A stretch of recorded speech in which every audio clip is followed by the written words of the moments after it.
அதிமுகவை அழிக்க நினைத்தவர்கள் அழிந்தே போவார்கள். எடப்பாடி பழனிசாமி ஆவேசம்.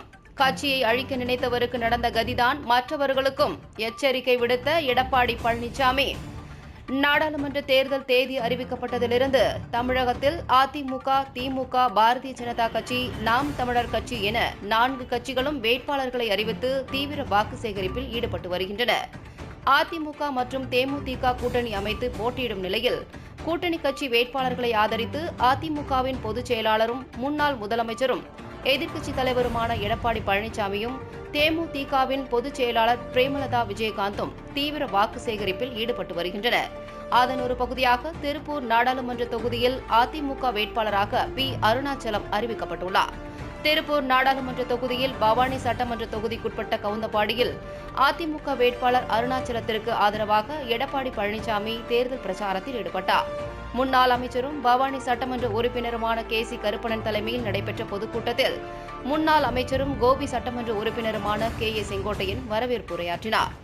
அதைத் தொடர்ந்து அதிமுகவின் பொதுச் செயலாளர் எடப்பாடி பழனிசாமி திருப்பூர் நாடாளுமன்ற தொகுதி அதிமுக வேட்பாளர் அருணாச்சலத்தை அறிமுகம் செய்து தேர்தல் பிரச்சாரத்தில் ஈடுபட்டார். அப்போது அவர் பேசும்போது, எம்ஜிஆர், ஜெயலலிதா என்ற 2 பெரும் தலைவர்கள் உருவாக்கிய அதிமுக கட்சி பல்வேறு சோதனைகளை தாங்கி வளர்க்கப்பட்டுள்ளதாகவும் அக்கட்சியை அழிக்க நினைத்தவர்கள் தானாகவே அழிந்து போகிறார்கள் என்றும் கூறினார். அதிமுகவை அழிக்க நினைத்த ஒருவருக்கு தற்போது என்ன கதி நடந்துள்ளது என்பதை நீங்களே பார்த்துக் கொள்ளுங்கள் என தெரிவித்தார். அதிமுகவை கைப்பற்ற நினைத்த ஓ. பன்னீர்செல்வத்தின் முயற்சிகள் பலனளிக்காத நிலையில் பொதுச் செயலாளராக மீண்டும் எடப்பாடி பழனிசாமியை தேர்வு செய்யப்பட்டுள்ள சூழ்நிலையில் மறைமுகமாக பன்னீர்செல்வத்தை குறிப்பிட்டு எடப்பாடி பழனிசாமி பேசினார். அதிமுக தெய்வ சக்தி உள்ள இயக்கமாகவும் அந்த இயக்கத்திற்கு யார் துரோகம் செய்தாலும் தானாகவே அழிந்து போவார்கள் என்றும் அவர் குறிப்பிட்டார். ஜெயலலிதா மறைவிற்கு பின்னர் அதிமுகவை ஒழிக்க சிலர் எடுத்த திட்டங்கள் அதிமுக தொண்டர்கள் துணையுடன் தூள் தூளாக்கப்பட்டுள்ளதாகவும் ஆவேசமாக தெரிவித்தார். அதிமுக கட்சியில் விவசாயிகளுக்காக கொண்டுவரப்பட்ட குடிமராமத்து திட்டங்கள் மூலம் தூர்வாரப்பட்ட ஏரி, குளங்கள் மூலமாக மழைநீர் முழுமையாக சேகரிக்கப்பட்டுள்ளதாகவும் நீர் மேலாண்மைக்காக விருதுகள் பெற்ற அரசாக அதிமுக அரசு செயல்பட்டதாக தெரிவித்தார். இந்த கூட்டத்தில் முன்னாள் அமைச்சர் எஸ்.பி. வேலுமணி, பெருந்துறை சட்டமன்ற உறுப்பினர் ஜெயக்குமார் உள்ளிட்ட பலர் கலந்து கொண்டனர். புரட்சித் தலைவர் எம்ஜிஆர் அவர்கள் இந்த இயக்கத்தை தோற்றுவிக்கின்ற பொழுது எவ்வளவு சோதனைகளை தாங்கித்தான் இந்த இயக்கத்தை தொடங்கினார். அவருடைய நோக்கம் அடித்தட்டிலே வாழ்கின்ற ஏழை, எளிய, ஒடுக்கப்பட்ட, நசுக்கப்பட்ட, கடை கோட்டில் இருக்கின்ற சாதாரண மனிதன் கூட அரசாங்கத்தில் அறிவிக்கின்ற திட்டங்கள் இல்லம் போய் சேர வேண்டும். அப்படிப்பட்ட அற்புதமான மனிதர் தோற்றுவித்த இயக்கம் ஒன்றிலா கண்டிருக்கின்றது. அவருடைய மறைவுக்கு பிறகு எவ்வளவு பிரச்சனையை தாங்கி நம்முடைய இதயம் புரட்சித் தலைவி அம்மா அவர்கள் இந்த இயக்கத்தினுடைய பொதுச் செயலாளராக பொறுப்பேற்று அந்த பொறுப்பேற்கின்ற வரை பல்வேறு பிரச்சனைகளை சந்தித்தார்கள். அது மட்டுமல்ல, அவர் பதவி ஏற்ற பிறகு இதயம் புரட்சித் தலைவி மீது பல்வேறு பொய் வழக்குகளை போட்டு அவர் மீது குற்றங்கள் எல்லாம் சுமத்துகின்ற பொய் சுமத்தி இதயம் புரட்சித் தலைவி வாழ்நாள் முழுவதும் துன்பத்தை அனுபவித்தார்கள், இன்பத்தை மக்களுக்கு கொடுத்தார்கள். அப்படி இருவரும் தலைவர்கள் மக்களுக்காக வாழ்ந்து மறைந்த தலைவர்கள் நம்முடைய தலைவர்கள். நாட்டிலே பல கட்சியில் இருக்கின்ற பல தலைவர்கள் இருக்கின்றார்கள். ஆனால் மக்களுக்காக வாழ்ந்த தலைவர்கள் என்று சொன்னால் பொன்மனச்சம்பல் புரட்சி தலைவர் எம்ஜிஆர், இதயம் புரட்சி தலைவி அம்மா. இருவரும் தலைவர்கள் வாரிசு கிடையாது. எங்கே அமர்ந்திருக்கின்றன நாம் தான் வாரிசுகள். அப்படி எண்ணித்தான் வாழ்நாள் முழுவதும் மக்களுக்காக உழைத்தார்கள். இருவரும் தலைவருடைய ஆட்சி காலத்தில் தான் தமிழகம் ஏற்றம் பெற்றது, வளர்ச்சி பெற்றது. அடித்தட்டில் வாழ்கிற மக்களுக்கு திட்டங்கள் கிடைத்தது. ஆக இருவரும் தலைவர்கள் இந்த மண்ணிலே தோன்றாமல் இருந்தால் ஏழைகள் ஏழைகளாகத்தான் இருக்க வேண்டும். ஆனால் இருவரும் தலைவர்கள் இந்த தமிழகத்திற்கு இறைவனால் கொடுக்கப்பட்ட கொடை. நம்முடைய தலைவர்கள் மக்களுக்காக வாழ்ந்த தலைவர்கள். சில தலைவர்கள் இருக்கின்றார்கள், வீட்டு மக்களுக்காக வாழ்கின்ற தலைவர்களும் இந்த மண்ணிலேதான் பிறந்து வாழ்ந்திருக்கின்றார்கள். மக்களை பற்றி கவலை இல்லை. குடும்பத்தில் இருக்கின்றவர்கள் பதவிக்கு வர வேண்டும், வாரிசுகளாக வர வேண்டும், ஆட்சி அதிகாரம் மத்தியிலும் இருக்க வேண்டும், மாநிலத்தில் இருக்க வேண்டும். அதுதான் அவருடைய நிலைப்பாடு. எனவே அப்படிப்பட்ட தலைவர்களை இந்த தேர்தலிலே நாம் வீழ்த்த வேண்டும். அதுதான் நம்முடைய லட்சியம். இன்றைய தினம் திருப்பூர் நாடாளுமன்ற தொகுதி இந்த பகுதியிலே கோபிச்செட்டிப்பாளையம், அந்தியூர், பவானி, பெருந்துறை 4 சட்டமன்ற தொகுதி ஈரோடு மாவட்டத்தில் இருந்து திருப்பூர் நாடாளுமன்ற தொகுதியில் உள்ளடங்கி இருக்கின்றது. அதிலே நம் கூட்டணியின் கட்சியின் சார்பாக அனைத்து இந்திய அண்ணா திராவிட முன்னேற்ற கழகத்துடைய வெற்றி வேட்பாளராக அறிவிச்சார் திரு பி. அருணாச்சலம் அவர்களை நிறுத்தப்பட்டிருக்கின்றோம். அவர் நல்லவர், திறமையானவர், கழகத்திலே இருந்து பணியாற்றியவர், மக்களோடு மக்களாக இருந்து மக்களுடைய பிரச்சனை உணர்ந்தவர். இப்படி அனுபவம் வாய்ந்த ஒருவர் வேட்பாளர் நிற்கின்ற பொழுது மத்தியிலே கிடைக்க வேண்டிய நன்மைகள் உங்கள் பகுதிக்கு வந்து சேரும். உங்களுடைய குரல் நாடாளுமன்றத்தில் ஒலிக்க அறிவிச்சார் திரு பி. அருணாச்சலம் அவர்களுக்கு 2 லட்சத்திலே வாக்களித்து வெற்றி பெற செய்யுங்கள்.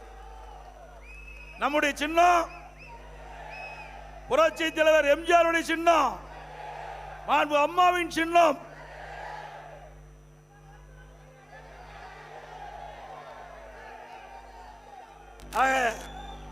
நம்மை வீழ்த்த எத்தனையோ அவதாரம் எடுத்து விட்டார்கள் திமுக கட்சி சேர்ந்த தலைவர்.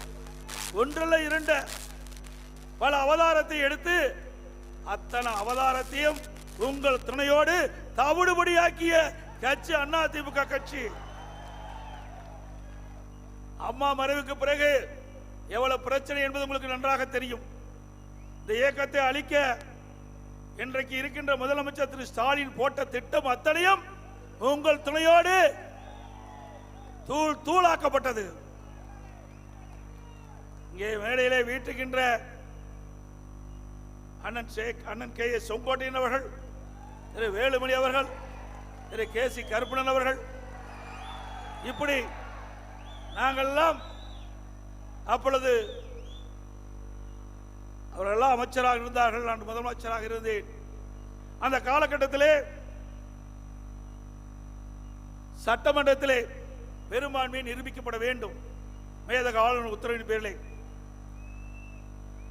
சட்டப்பேரவை தலைவர் பெரும்பான்மையை நீங்கள் சட்டமன்றத்திலே நிரூபிக்க வேண்டும் என்று எனக்கு ஆணையிட்டவுடன் அதை ஓட்டெடுப்பு விடுகின்ற பொழுது என்னென்ன கூத்து நடந்தது என்று எல்லா தொலைக்காட்சியிலையும் நீங்க பார்த்திருப்பீங்க. அதற்கு எதிர்த்து ஓட்டு போட்டவர்கள் எல்லாம் யார் என்றும் தெரியும். அன்றைய தினமே பொன்மனச்சம்மல் புரட்சி தலைவர் எம்ஜிஆர் புரட்சி தலைவி ஆத்மா அவருக்கு தண்டனை கொடுக்க வேண்டும் என்று எண்ணியது இன்றைக்கு கொடுக்கப்பட்டு விட்டது. இந்த இயக்கத்திற்கு யார் துரோகம் செஞ்சாலும் இப்பொழுது ஒருவர் இருக்கின்றார், அவருக்கு கிடைத்த பரிசுதான் கிடைக்கும். இந்த இயக்கம் தெய்வ சக்தி உள்ள இயக்கம், தெய்வ சக்தி உள்ள தலைவர்கள் தோற்றுவித்த இயக்கம், கட்டி காத்த இயக்கம். இந்த இயக்கத்திற்கு எவர் ஒருவர் துரோகம் செஞ்சாலும் அவர்களை தானாக அழிந்து போய்விடுவார். இது ஏழை மக்கள் உழைப்பால் உயர்ந்த இயக்கம். தொண்டர்கள் இரவு என்று பகல் என்று பாராமல் சொந்த வேலைகளாக விட்டு மக்களுக்காக சேவை செய்வதற்காக உழைக்கின்ற இயக்கம் அனைத்து இந்திய அண்ணா திராவிட முன்னேற்ற கழகம். ஆகவேதான் எத்தனையோ முறை இந்த இயக்கத்தை திமுக ஒடுக்க, உடைக்க, முடக்க நினைத்தது. அத்தனையும் இன்றைக்கு தவிடுபடி ஆக்கியது உங்கள் துணையோடு. இன்றைய தினம் ஆளுகின்ற திராவிட முன்னேற்ற கழகம் ஆட்சி பொறுப்பேற்று 3 ஆண்டு காலம் ஆகிறது. இந்த 3 ஆண்டு காலத்திலே இந்த மக்களுக்கு என்ன செய்தார்கள்? மக்கள் கேட்கின்றார்கள். இந்த பூமி பூராம் விவசாய பூமி. கோபிச்செட்டிப்பாளையம், அந்தியூர், பவானி, பெருந்துறை, நான் இந்த பகுதி நன்கு அறிந்தவன். நான் கோபிச்செட்டிப்பாளையத்திலே பியூசி படித்தவன். கிட்டத்தட்ட 45 ஆண்டுகளுக்கு முன்பாகவே நான் இங்கே படித்தவன். இந்த பகுதி முழுவதும் நன்றாக எனக்கு தெரியும். பவானியிலே கல்லூரி படிப்பை படித்தவன். பவானியிலே 6ஆம் முதல் 11ஆம் வரை படித்தவன். தமிழ்நாட்டிலே இருக்கின்ற மாவட்டத்தை விட ஈரோடு மாவட்டத்தில் இருக்கின்ற 4 தொகுதியும் முழுவதும் நன்றாக அறிந்தவன். இந்த 4 சட்டமன்ற தொகுதியும் விவசாய மக்கள் நிறைந்த பகுதி, விவசாய தொழிலாளிகள் நிறைந்த பகுதி.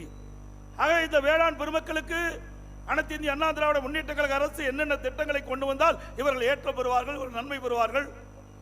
அதே போல விவசாய தொழிலாளிகளுக்கு என்னென்ன திட்டத்தை கொண்டு வந்தால் அந்த தொழிலாளிக்கு நன்மை கிடைக்கும் என்ற அடிப்படையிலே பல்வேறு திட்டங்களை கொண்டு வந்து நிறைவேற்றி அதிமுக அரசு இன்றைக்கு விவசாயம் என்று எடுத்துக்கொண்டால் நீர்தான் முக்கியம். மனிதனுக்கு எப்படி உயிர் முக்கியமோ அதுபோல விவசாயிகளுக்கு நீர்தான் முக்கியம். அந்த நீரை எப்படி சேமிப்பது, எப்படி விவசாயத்திற்கு பயன்படுத்துவது, அதற்காக நீர் மேலாண்மை திட்டத்தை கொண்டு வந்து இந்தியாவிலேயே நீர் மேலாண்மையில் சிறந்த மாநிலம் என்ற நிலையை நாங்கள் அடைந்தோம். அதை இன்றைய தினம் குடிமராமத்து திட்டம், இதற்கு முந்தைய இருந்த அரசாங்கம் யாரும் குடிமராமத்து திட்டத்தை கையிலே எடுக்கவில்லை. ஆங்காங்க ஏரிகள், குளம், குட்டை தூர் வாராமல் பல ஆண்டுகளாக இருந்தது. விவசாயிகள் கோரிக்கை வைத்தார்கள். இங்க இருக்கின்ற அப்பொழுது அமைச்சராக இருந்தவர்கள் கோரிக்கை வைத்தார்கள். இது வேளாண் பெருமக்கள் நிறைந்த பகுதி, வேளாண் பெருமக்களுக்கு தேவை நீர் கிடைக்க வேண்டும். மழை காலங்களிலே, பருவ காலங்களிலே பெய்கின்ற மழை நீர் ஒரு சொட்டு நீர் கூட வீணாகாமல் பாதுகாப்பதற்காக திட்டத்தை தீட்டுங்கள் என்று எங்களிடத்திலே கோரிக்கை வைத்தார்கள். விவசாயிகள் கோரிக்கை வைத்தார்கள். அவருடைய கோரிக்கையெல்லாம் ஏற்று அதிமுக அரசு இருக்கின்ற பொழுது இன்றைக்கு பருவ காலங்களிலே பெய்கின்ற மழை நீர் ஒரு சொட்டு நீர் கூட வீணாகாமல் காப்பதற்காக ஏரி, குளம், குட்டை எல்லாம் குடிமராமத்து திட்டத்தின் மூலமாக தூர் வாரிய அரசாங்கம் அதிமுக அரசாங்கம். ஸ்டாலின் அவர்களே, பருவ காலங்களில் பெய்கின்ற மழை நீர் முழுவதும் சேமித்து நிலத்தடி நீரை உயர்த்தி விவசாயிக்கு தேவையான நீர், குடிப்பதற்கு தேவையான நீரை முழுமையாக வழங்கிய அரசாங்கம் அதிமுக அரசாங்கம். அதே போல 50 ஆண்டு காலம் இந்த பகுதி விவசாயிகள், ஈரோடு, திருப்பூர், கோயம்புத்தூர் 3 மாவட்ட விவசாயிகள் தொடர்ந்து கோரிக்கை வைத்துக் கொண்டிருந்தார்கள். அத்திக்கடவு அவனாசி திட்டம், அத்திக்கடவு அவனாசி திட்டம். இதே புரட்சி தலைவி அம்மா அவர்கள் தமிழகத்துடைய முதலமைச்சர் இருக்கின்ற காலகட்டத்திலே நான் பொதுப்பணித்துறை அமைச்சராக அம்மா அமைச்சர்கள் இடம்பெற்ற பொழுது என்னிடத்திலே தெரிவித்தார்கள். ஆக இதெல்லாம் வறட்சியான பகுதி. இந்த வறட்சியான பகுதியில் இருக்கின்ற விவசாயிகள், அவர்களுக்கு நீர் தேவை. அந்த நீரை நாம் எப்படியாவது வழங்க வேண்டும். அவர்கள் அத்திக்கடவு அவனாசி திட்டத்தை நிறைவேற்ற வேண்டும் என்று தொடர்ந்து கோரிக்கை வைத்துக் கொண்டிருக்கிறார்கள் என்று என்னிடத்திலே தெரிவித்தார்கள். அதற்கு அனுமதியும் கொடுத்தார்கள் அந்த திட்டத்தை நிறைவேற்ற. அதன் அடிப்படையிலே 1652 கோடி ரூபாய் முழுக்க முழுக்க மாநில நிதி, 1652 கோடியில அத்திக்கடவு அவனாசி திட்டத்தை கொண்டு வந்து 85% அதிமுக ஆட்சியிலே நிறைவேற்றினோம்.